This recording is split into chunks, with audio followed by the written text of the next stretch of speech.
परम पिता परमेश्वर, धन्यवाद करते हैं इस समय के लिए, धन्यवाद करते हैं आपके पवित्र वचनों के लिए, और धन्यवाद करते हैं सबसे अधिक पवित्र आत्मा के मार्गदर्शन के लिए, पवित्र आत्मा के द्वारा प्रकाश जो मिलता है उसके लिए, पवित्र आत्मा की सहायता के लिए, जिससे हम आपके वचन को कि क्या सत्य है और किस बात को हमें अपने हृदय में ग्रहण करना चाहिए और विश्वास करना चाहिए, और किस प्रकार हमें पवित्र आत्मा के मार्गदर्शन में बने रहना चाहिए, इन सब बातों का सीखने का अवसर मिलता है। प्रभु, हम आपका धन्यवाद करते हैं और प्रभु आपसे विनती करते हैं कि पवित्र आत्मा के मार्गदर्शन में हम बने रहें।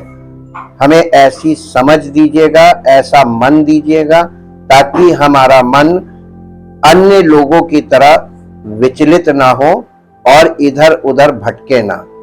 हमारा मन भटकने वाला मन ना हो, बल्कि हमारा मन स्थिर मन हो। हम आपसे प्रेम करें और स्थिर प्रेम करें, और आपके प्रेम में स्थिर रहकर पवित्र आत्मा के मार्गदर्शन में बने रहें, ताकि हमारा पूरा पूरा उद्धार हो और हमारे जीवन से आपकी महिमा प्रकट हो। धन्यवाद के साथ इस प्रार्थना को आपके इकलौते पुत्र प्रभु यीशु मसीह के नाम से मांगते हैं, आमीन। Praise the Lord. सबको जय मसीह की।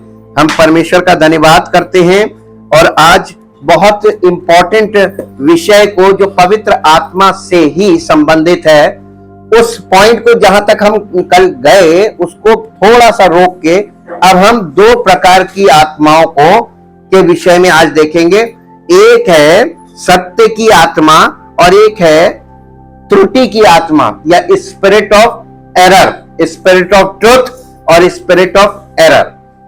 बहुत बार हम अगर सीधे सीधे केवल पवित्र आत्मा के विषय में अध्ययन करेंगे और उसके कॉन्ट्रास्ट में नहीं जाएंगे, तो कई बार हमको बहुत सी चीजें स्पष्ट नहीं होंगी। आपको प्रचार करते समय और वचन की शिक्षा देते समय हर आदमी सही लगेगा, सच्चा जान पड़ेगा, और आपको लगेगा कि ये सत्य सिखा रहा है। लेकिन पवित्र आत्मा हमको अब एक नए आयाम में लेके जा रहा है कि इस दुनिया में इस समय हर संदेश परमेश्वर की आत्मा के द्वारा नहीं दिया जा रहा है। इस बात को हम सीखें, समझें और अपने आप को बहुत ज्यादा किसी बात पर, किसी व्यक्ति पर, किसी शिक्षा पर मोहित होकर या उसमें फंसने से अच्छा है कि हम परमेश्वर के वचन के अध्ययन से हर चीज को दूध का दूध और पानी का पानी करते चले, ताकि हम परमेश्वर के मार्ग में बने रहें। ये कंफर्मेशन हमारे पास हो। इसलिए आज हम सत्य की आत्मा और त्रुटि की आत्मा, यानी इसको इंग्लिश में बोलते हैं the spirit of truth and the spirit of error. इसके लिए एक पद पढ़िए जो आपको मिलेगा, पहला यूहन्ना और उसका 4 अध्याय, उसका 1 से 5 पद तक पढ़िए। हे प्रियो, हर एक आत्मा की प्रतीति ना करो। अब आप यहां पर आपको सबसे पहले ये जानना चाहिए इतने से में कि यहां पे आत्मा का अर्थ क्या है। आत्मा का मतलब है भावना। हम आपको सरल तरीके, हर एक व्यक्ति जिसका संदेश आप सुन रहे हैं उसकी भावना से प्रेरित मत होना। आपको वो अपनी भावना से धोखा दे सकता है। हर एक आत्मा की या हर एक भावना की प्रतिनिधि ना करो, क्योंकि यूहन्ना, ये वही यूहन्ना है जिसने यूहन्ना रचित सुसमाचार लिखा, और यूहन्ना रचित सुसमाचार में उसने सत्य की आत्मा, जब प्रभु यीशु मसीह ने जो सत्य की आत्मा के विषय में प्रतिज्ञा की थी और जिसके विषय में उसने शिक्षा दी थी, उसी के आधार पर उसने यहां पर कलीसिया को, कलीसिया जब मैच्योर स्टेज की तरफ बढ़ती है, स्पिरिचुअल मैच्योरिटी की तरफ, तब खतरा बहुत बढ़ता है। जैसे हमारे बच्चे जब फिजिकली वो ग्रोन अप होते हैं, तो जब वो ग्रोन अप होते हैं और वो टीन एज से लेके उसके आगे तक वो उनकी लाइफ के खतरनाक पड़ाव होते हैं, क्योंकि वो किसी भी शिक्षा, किसी भी व्यक्ति, किसी से भी प्रेरित हो सकते हैं और अपने परिवार के विरोध में खड़े हो जाते हैं और अपने परिवार को ही नुकसान पहुंचाने लगते हैं। वही चीज कलीसिया में होता है कि स्पिरिचुअली जब कोई ग्रोन अप होता है धीरे धीरे, और वो अपने ही कलीसिया के यानी मसीह के विरोध में खड़ा होने लगता है, उसको पता नहीं चलता। जैसे हमारे बच्चों को नहीं पता चलता कि वो सही कर रहे हैं कि गलत कर रहे हैं, लेकिन वो अपने तर्कों को लेकर लड़ने लगते हैं, अपनी भावनाओं के हिसाब से खड़े हो जाते हैं और लड़ने लगते हैं। ये स्पिरिट भावना है, क्योंकि जब आप मैच्योरिटी की तरफ बढ़ेंगे स्पिरिचुअली, तो आपको दो प्रकार की आत्माएं मिलेंगी या दो प्रकार की भावनाएं मिलेंगी। एक भावना होगी सच्ची और एक भावना होगी त्रुटिपूर्ण। झूठी नहीं है, त्रुटिपूर्ण। त्रुटिपूर्ण का मतलब उस भावना में कुछ प्रॉब्लम आ गई है। हम आज इसको एक लेवल पे चेक करेंगे, और वो लेवल ये है कि यदि आप आज दुनिया के विभिन्न धार्मिक संदेशों को सुने, तो आपको जल्द ही पता चलेगा कि संदेश एक दूसरे के साथ विरोधाभास में। आप 10 लोगों के मैसेज ले लीजिए, 20 लोगों के मैसेज ले लीजिए, 100 लोगों के मैसेज ले लीजिए, किसी के मैसेज एक लाइन में नहीं, सबके अलग अलग हैं, विरोधाभासी हैं, यानी कंट्राडिक्शंस हैं इनमें। हम जो कुछ भी सुनते हैं वो सच नहीं हो सकता है। आप जो कुछ सुन रहे हैं वो सच नहीं है, और सच आपको सर्च करना पड़ता है, अध्ययन करना पड़ता है। आप देखिए कि किसी भी डॉक्टर को हमारे जीवन में समस्या क्या है, इसके लिए इन्वेस्टिगेशंस करने पड़ते हैं कि नहीं करने पड़ते? बिना इन्वेस्टिगेशन के कोई व्यक्ति किसी भी समस्या का समाधान निकाल नहीं सकता। इसी प्रकार से सत्य की आत्मा को आप कभी भी किसी को भी सुनकर सत्य मिल रहा है, ऐसा कैसे संभव होगा? जबकि यीशु मसीह ने मत्ती रचित सुसमाचार उसके 24 अध्याय के 24 पद में क्या कहा था? भूल गए। हम बहुत जल्दी भूल जाते हैं कि यीशु मसीह ने 3 बार बोला और तीनों बार एक ही विषय को उसने बोला। और यहां पर 24 अध्याय में उसने क्या बोला? 24 अध्याय के 24 पद में, क्योंकि झूठे मसीह और झूठे भविष्यवक्ता उठ खड़े होंगे और बड़े चिन्ह चमत्कार दिखाने लगेंगे, चिन्ह दिखाने लगेंगे, और यदि हो सके तो चुने हुओं को भी भरमा दें। आज कलीसिया के लोगों को यह बात कभी भी डाइजेस्ट नहीं होगी कि यही हो रहा है, और उनको समझ में नहीं आ रहा है। उनका मानना गलत है। मालूम है क्या चीज है? क्यों लोग ऐसा सच नहीं मानते कि ये जो यीशु मसीह ने बोला ये सही है? वो अपने थॉट को, अपने विचारों को क्यों सही मानते हैं?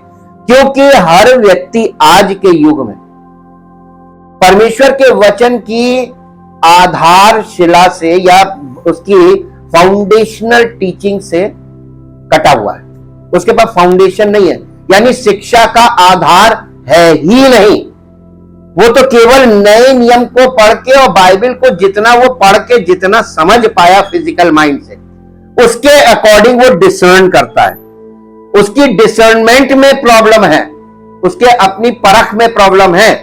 और यही प्रॉब्लम आज सबको, पूरी कलीसिया को, सब लोगों को समस्या में डाल रही है, और यानी परमेश्वर के वचन को क्या कर रही मालूम है? इसको विकृत बना रही, डिस्टॉर्ट कर रही। टीचिंग्स को डिस्टॉर्ट करना, तोड़ना मरोड़ना, और ये तोड़ मरोड़ चल रहा है। और इसी के विषय में पवित्र आत्मा ने ज्यादा शिक्षा दी, और ये शिक्षा पवित्र आत्मा की ओर से यीशु मसीह पर कौन उतरा था? तो यीशु मसीह ये बात बोल रहा है कि मसीह का आत्मा बोल रहा है।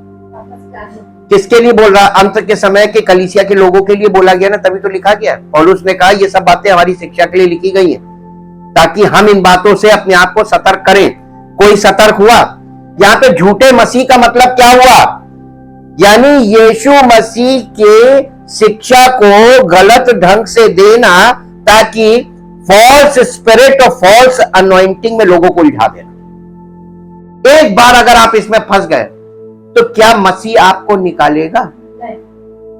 क्यों नहीं निकालेगा? क्योंकि आपने सत्य से प्रेम किया ही नहीं, सत्य पर विश्वास किया ही नहीं, और बाइबल स्टडी को आपने किनारे करके इन लोगों को जो शॉर्टकट लेकर खड़े थे, इनको आपने सुना बड़े चाव से, और इनकी बातों को खूब फैलाया, इनकी बातों को खूब सुना, और उसी को सच मान लिया। इसी विषय में हम लोग इस चीज को देखेंगे। दो प्रकार की आत्माएं काम कर रही हैं। हाँ, ये अब वो कुछ भी सुनते वो सच नहीं हो सकता। यीशु मसीह की और प्रेरितों की शिक्षाओं के प्रति आज्ञाकारिता को कम महत्व दिया जाता है आज के युग में। अब आप इस पद को पूरा पढ़ लीजिए। ये पहला यूहन्ना 4 अध्याय पहले पद से पूरा पढ़िए। हे प्रियो, हर एक आत्मा की प्रतीति का मतलब नहीं, प्रतीति का मतलब यह होता है कि आपको लग रहा है कि यह सही बोल रहा है, लेकिन तुम उसको सही मत मान लेना। यह एक प्रकार का अनुमान जो हमारे माइंड में काम करता सुनते समय कि बोल तो सही रहा है, ऐसा करते हैं ना। ये वाला भाव तुम्हारे अंदर काम ना करे। और आजकल हम किसी को YouTube देखने के विषय में और Facebook देखने में या सोशल मीडिया में जाने के लिए मना नहीं कर सकते, इवन अपने बच्चों को भी। और आपके और हमारे बच्चे या हम और आप कहां से भ्रमित होंगे? क्योंकि न्यूज कोई नहीं सुनता। हम आपको फिर बता रहे हैं, न्यूज बड़े से लेकर छोटा कोई नहीं सुनता है। आपको सत्य की प्रमाणिकता आती ही नहीं है। आपको अफवाहों में मजा आता है। आपको जो भी आप सुनते हैं उसको सच मान लेते हैं। ये आपकी समस्या है, ये स्वाभाविक समस्या है जी। वरन आत्माओं को परखो का मतलब भावनाओं को परखो। बोलने वाले की भावना को परखो, किस भावना से बोल रहा है। हमारी भावना ही हमारी आत्मा है जी। कि वो परमेश्वर की ओर से है कि अब आप किसी व्यक्ति को वीडियो पे देखकर और सुनकर कैसे पता लगा लेंगे कि ये परमेश्वर की ओर से है कि नहीं? लोकल बंदे को तो आप जान सकते हैं, जिसके पास जो आपके बीच में रह रहा है, उसके जीवन शैली से आप वाकिफ हैं, तो उसको आप नजदीक से जान सकते हैं। लेकिन एक किसी दूर बैठे व्यक्ति को आप कैसे पहचानेंगे जी? क्योंकि कितने निकले हैं, तो मैक्सिमम पार्ट जो आपको मिलेगा वो झूठा ही है। अगर आप परमेश्वर पे भरोसा रखते हैं और पवित्र आत्मा की आज्ञा मानते हैं, तो ये हम और आपके लिए पवित्र आत्मा की आज्ञा है कि बहुत से झूठे भविष्यवक्ता जगत में निकल पड़े हैं। परमेश्वर का आत्मा तुम इस रीति से पहचान सकते हो, जो आत्मा मान लेती है कि यीशु मसीह शरीर में होकर आया है, वो परमेश्वर की ओर से है। जो आत्मा यीशु को नहीं मानती, वो परमेश्वर की ओर से नहीं है।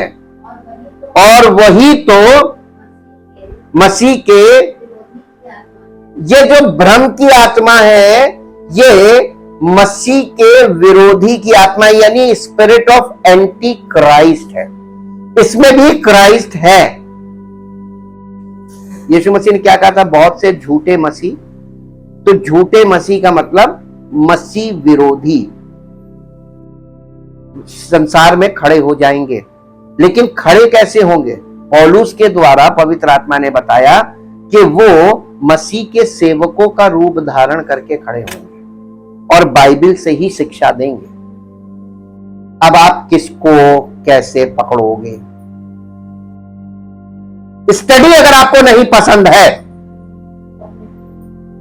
तो आप निपट जाएंगे। इसका मतलब ज्यादातर लोग बिना स्टडी के कहां चिपके हुए हैं? संदेशों में चिपके हुए हैं। अपने लिए गुरु बटोर रखे, ये सब लिखा हुआ है। वो अपनी मन की इच्छा के अनुसार जो जिसको वो सुनना चाहते हैं उसको पसंद करने लगेंगे और उसी को सुनेंगे और उसके मुरीद हो जाएंगे। परमेश्वर ने कलीसिया में सेवक को इसलिए रखा है कि आप सेवक के मुरीद हो, या इसलिए रखा है कि सेवक के द्वारा आप परमेश्वर की पहचान में बढ़ो और आपका संबंध परमेश्वर के साथ सच्चा हो, ना कि सेवक के साथ। परमेश्वर के स्थान पे आपने सेवक को रख दिया, प्रभु के स्थान पे आपने सेवक को रख दिया, पवित्र आत्मा के स्थान में आपने सेवक को रख दिया। क्या कर रहे हैं लोग? ये चल रहा है बहुत जोरों से, और आप पवित्र आत्मा वो करेंगे। लेकिन पवित्र आत्मा कभी भी सेल्फ इंट्रोडक्शन नहीं देती है। आपको पकड़ बता दें, यीशु मसीह पे जब पवित्र आत्मा उतरा था, यीशु मसीह ने कभी भी एक बार कहा कि मेरे ऊपर पवित्र आत्मा है? और तब यीशु मसीह के विषय में उस समय के रिलीजियस लीडर्स ने उसके विषय में क्या कहा था? भ्रम की आत्मा है, शैतान की आत्मा है, बोला था। उनकी परख क्या थी? जबकि वो बहुत विद्वान थे वचन के मामले में, लिखित वचन के मामले में। वचन को बहुत ज्यादा विद्वान माने जाते, शास्त्री मतलब शास्त्र का जानने वाला। वो यीशु मसीह को पहचान पाया था या उस पवित्र आत्मा को पहचान पाया था? तो शास्त्री लोग नहीं पहचान पाए थे। आजकल के थोड़े समय के लोग दावे ठोकने लगते हैं कि वो तो गुरु हो गए। गुरु चेला परंपरा का पालन किए बिना आप सत्य की आत्मा तक नहीं पहुंच पाएंगे, ये इंस्ट्रक्शंस हैं। अब इसीलिए आगे पढ़ दीजिए एक दो पद, जिसकी चर्चा तुम सुन चुके हो कि वो आने वाला है और अब भी जगत में है। कौन? मसीह विरोधी का आत्मा अभी भी जगत में है, और उसका व्यक्ति आने वाला, person of the Holi spirit आने वाला, person of the anti Christ आने वाला है। और अभी भी एंटी क्राइस्ट स्पिरिट तो काम कर रही है, लेकिन एंटी क्राइस्ट आने वाला यानी झूठा मसीह आने वाला है, लेकिन झूठे मसीह की आत्मा अभी तो काम कर रही है। कहां? कलीसियाओं में। कौन सी पुस्तक? बाइबल। यीशु मसीह ने भी ये बात बोली थी। पौलुस के द्वारा पवित्र आत्मा मसीह के द्वारा, उसके शिष्यों के द्वारा इसी विषय पर गंभीरता से बात करता आया। आज किसी कलीसिया में आपको इस विषय की गंभीरता देखने को मिलती है या शिक्षा मिलती है? क्यों दबा दिया गया इस मुद्दे को, जिसे खोलना चाहिए था? क्योंकि कल ही खुद पर कौन लेके कहेगा कि हम हैं, हमें परखो? कोई अपने आप को परखने के लिए कहेगा, लेकिन मसीह के चेलों को अपने आप को परखने के लिए, यानी वो परखे हुए थे परमेश्वर की ओर से, ताकि लोग भी उन्हें परख के देखें। और इसीलिए यीशु मसीह, परमेश्वर बार बार कहता परख कर देखो, धोखा मत खाना, परख कर देखो, धोखा मत खाना। परखना और धोखा खाना, आप परखना छोड़ देंगे तो धोखा खाने लगेंगे। आपको एक मसीही को हर समय परखने वाली आत्मा से भरे रहना है। हर एक पर बिलीव कभी मत कीजिएगा। कोई भी व्यक्ति मसीही सेवक के रूप में आपके पास आए, सावधान रहिएगा। सच्ची शिक्षा तो यही है। बाइबल लेकर कोई आपके पास आ गया, धोखा मत खाइएगा। ये हम आपको बार बार बताएंगे। मेरे साथ एक पद निकालिए जो आपको मिलेगा, प्रेरितों काम 2 अध्याय उसका 42 पद पढ़िए। प्रेरितों के काम 2 अध्याय का 42 पद, एक्ट्स चैप्टर 2 वर्स 42। जी, प्रेरितों के काम 2 अध्याय 42 पद। और वे प्रेरितों से शिक्षा पाने और संगति रखने और रोटी तोड़ने और प्रार्थना करने में, पहली सदी की कलीसिया में जो उद्धार पाते थे, प्रभु उन्हें चेलों के पास भेज देता था, जोड़ देता था, ताकि वे वहां पर संगति रखें और उनके साथ बने रहे मार्गदर्शन में, इधर उधर ना भागें। उस जमाने में सोशल मीडिया नहीं था और उस जमाने के लोग इतने पढ़े लिखे भी नहीं थे। उनके लिए तो बड़ा सुरक्षित रहा। आज के युग में बताइए, आप किसको सोशल मीडिया से कट ऑफ करो?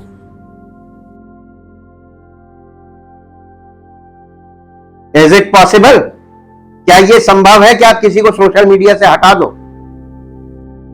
खुद के विवेक पे सवाल आता है। हम खुद हट सकते हैं, लेकिन सबको नहीं हटा सकते हैं। और लोग इस तरीके की हरकतें करेंगे। आज की मसीही शिक्षा ट्रेडिशन यानी परंपराओं वाली है, ये झूठी शिक्षा में आती है। और man made doctrines and practices, मानव निर्मित सिद्धांत और अभ्यास, ये लोगों को सिखाए जा रहे हैं। ये एंटी क्राइस्ट स्पिरिट काम कर रही है, पर आधारित है। Religious cults claim authority in their writings and structure, यानी धार्मिक पंथ, यानी जो अपने अपने डिनोमिनेशन है, हर डिनोमिनेशन जो है वो अपने लेखन और संरचना में अधिकार का दावा कर रहे हैं। और यही शिक्षा दी जा रही है।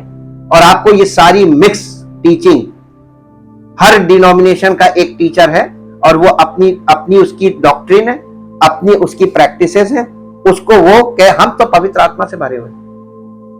जितने डिनोमिनेशन हैं उतनी आत्माएं हैं, तो क्या वो सब पवित्र आत्मा है?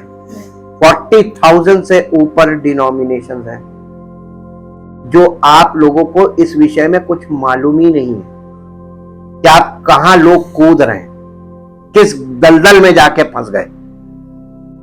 ह्यूमन क्रीड्स एनफोर्स्ड, मानवीय पंथों को लागू किया जा रहा है और यह फोर्सफुली हो रहा है by the spirit of error. एक आत्मा लोगों को फोर्सफुली अपनी ओर खींच रही है और लोगों को एक तरफ खींचा जा रहा है और इस तरीके की टीचिंग्स चल रही है। The messages in modern religion are in conflict. यहां पर रिलीजन का मतलब डिनोमिनेशन से है। आज जो है हर डिनोमिनेशन के जो संदेश हैं वो कॉन्फ्लिक्ट है, यानी वो विरोधाभासी हैं। आधुनिक धार्मिक संदेश परस्पर विरोधी हैं। इसलिए यूहन्ना ने पहला यूहन्ना 4 अध्याय उसके 1 से 5 में इस बात को निर्देश स्वरूप कलीसिया को बताया। उन हर एक किसी पर विश्वास ना करें जो दावा करते हैं कि वे आपको बता रहे हैं, वो जो आपको बता रहे हैं वो आपको धार्मिकता के लिए क्या विश्वास करना चाहिए ये बता रहे हैं। वो आप उनकी बातों को कि ये सच्ची धार्मिकता बता रहे हैं और आप उन बातों को सुनकर बिलीव कर रहे हैं। प्रत्येक शिक्षक के इस दावे को स्वीकार ना करें कि वो आपको वही बता रहा है जो पवित्र आत्मा ने प्रकट किया है। आपको सुनने में ऐसे लगेगा अच्छा इसके ऊपर सही पवित्र आत्मा है, और इससे मालूम क्या हो रहा है? हर कलीसिया में गड़बड़ियां हो रही और हर कलीसिया में लोग विरोधाभासी एक्टिंग कर रहे हैं। हमें हर धार्मिक उपदेश को परखना चाहिए और इसकी परख स्टैंडर्ड कहां से परखेंगे? मसीह की शिक्षा और मसीह के प्रेरितों की शिक्षा एक लाइन में है।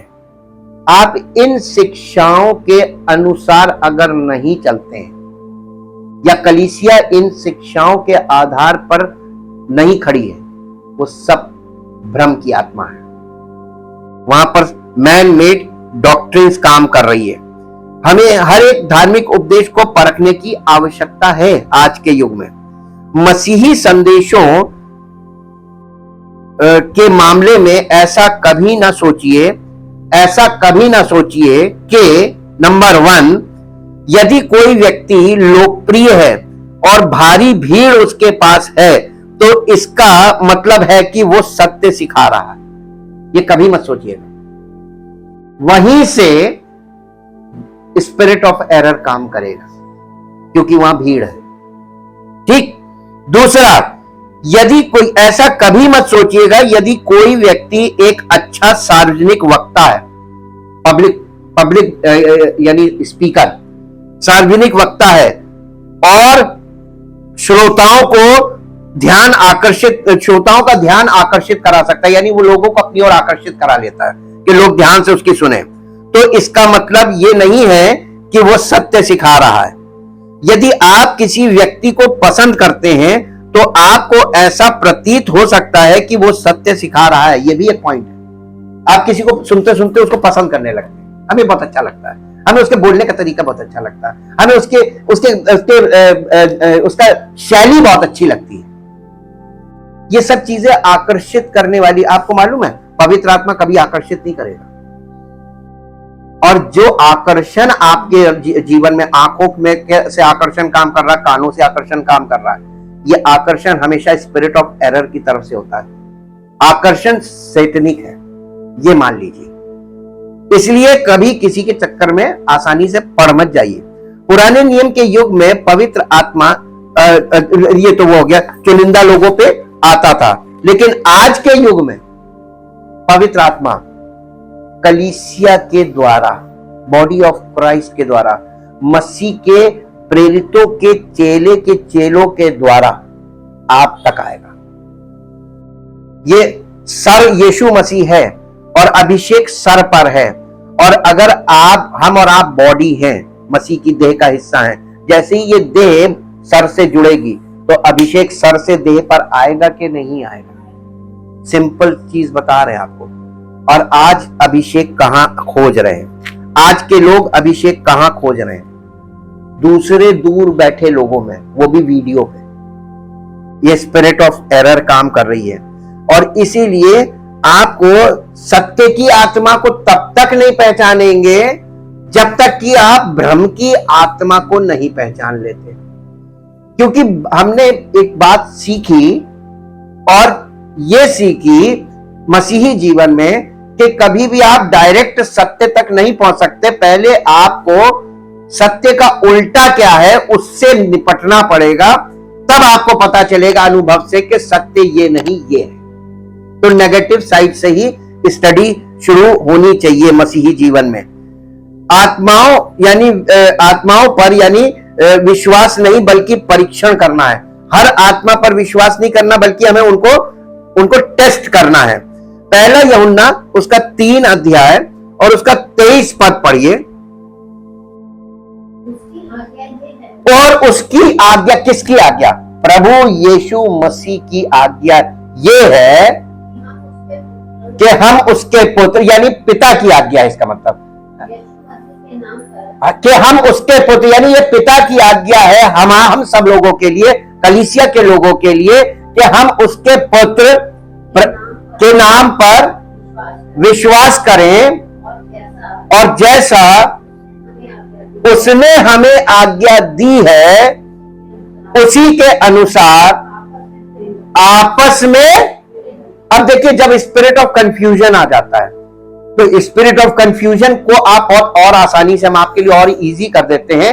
एक कलीसिया में 50 लोग मिनिमम लेते हैं, 50 लोग हैं, और 50 लोगों में 25 लोग अलग अलग स्पिरिट में, हर एक के पास एक आत्मा का प्रकाश आया।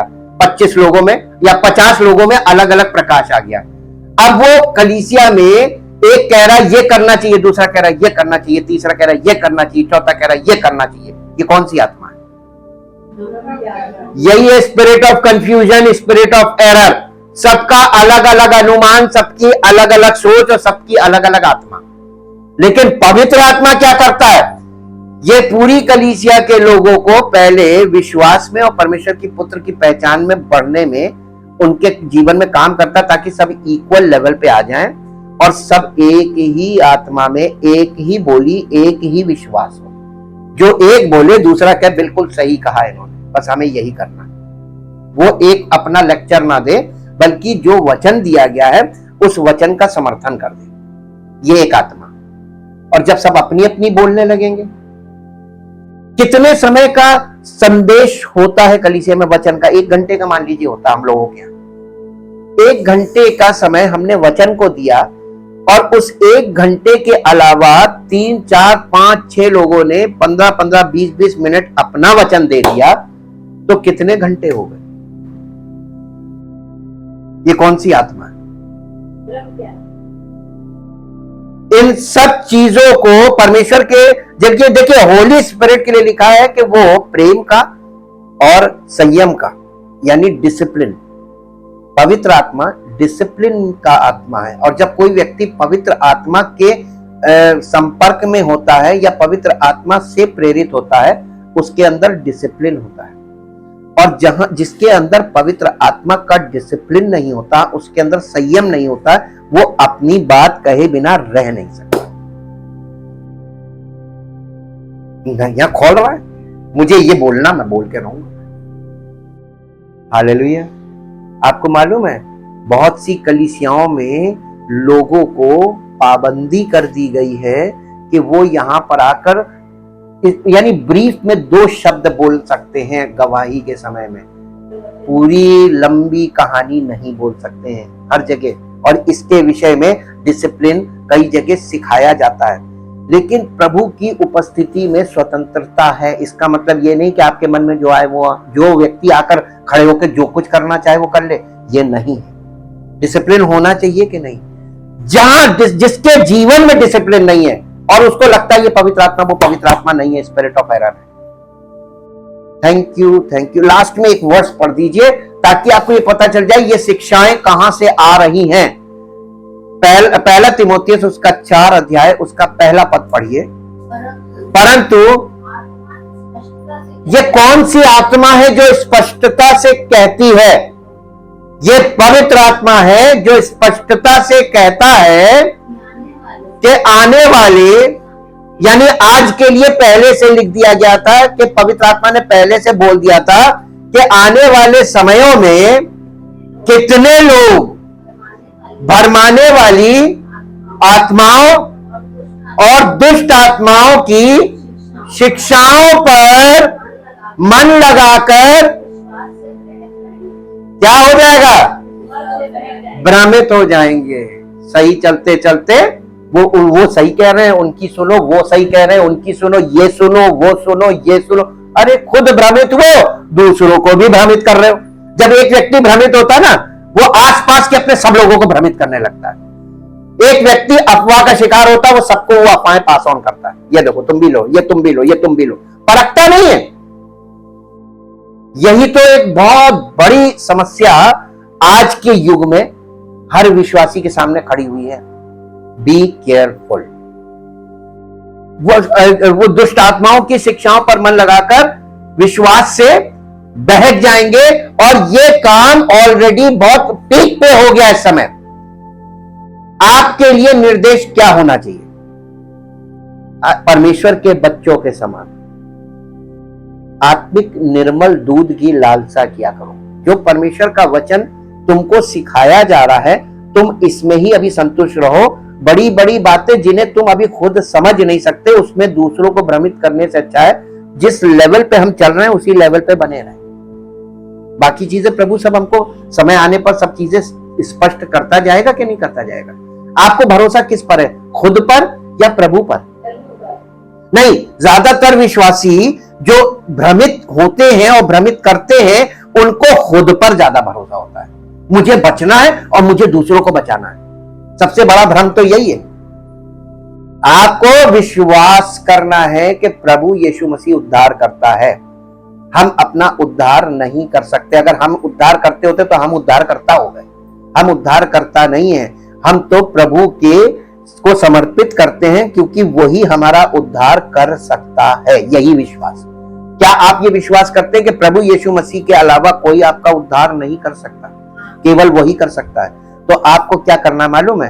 अपने आप को भ्रमित करने वाले लोगों से बिल्कुल कट ऑफ। जैसे ही कोई व्यक्ति आपको कुछ ऐसी बातें पूछने लगे और बोलने लगे जो कलीसिया में अभी उस विषय पर नहीं बताया जा रहा, उससे कहिएगा सॉरी, मैं ऑलरेडी बाइबल स्टडी में ज्वाइन कर चुका हूं।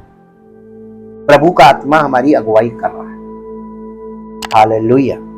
परम पिता परमेश्वर, हम आपका हृदय से धन्यवाद करते हैं आपके इकलौते पुत्र प्रभु यीशु मसीह के लिए और मसीह की आत्मा के लिए, जिसके द्वारा हमें सत्य प्राप्त होता है और हम सत्य की प्रतीति करते हैं, ताकि हमारा उद्धार प्रभु यीशु मसीह के द्वारा हो और सत्य की आत्मा हमारे जीवन में उस उद्धार को हमारे भीतरी मनुष्यत्व में स्थापित करके हमें प्रभु के योग्य संतान बनाती है, प्रभु के बेटे बेटियों में कन्वर्ट करती है, और हम सब का जीवन उसकी महिमा के योग्य हो ऐसा कार्य करती है, ताकि प्रभु की महिमा हम सबके जीवन से प्रकट हो और हमारा जीवन प्रभु की इच्छा और महिमा के योग्य तैयार हो। सारी महिमा प्रभु को मिले। इस प्रार्थना को आपके इकलौते पुत्र प्रभु यीशु मसीह के नाम से आमीन। Praise the Lord.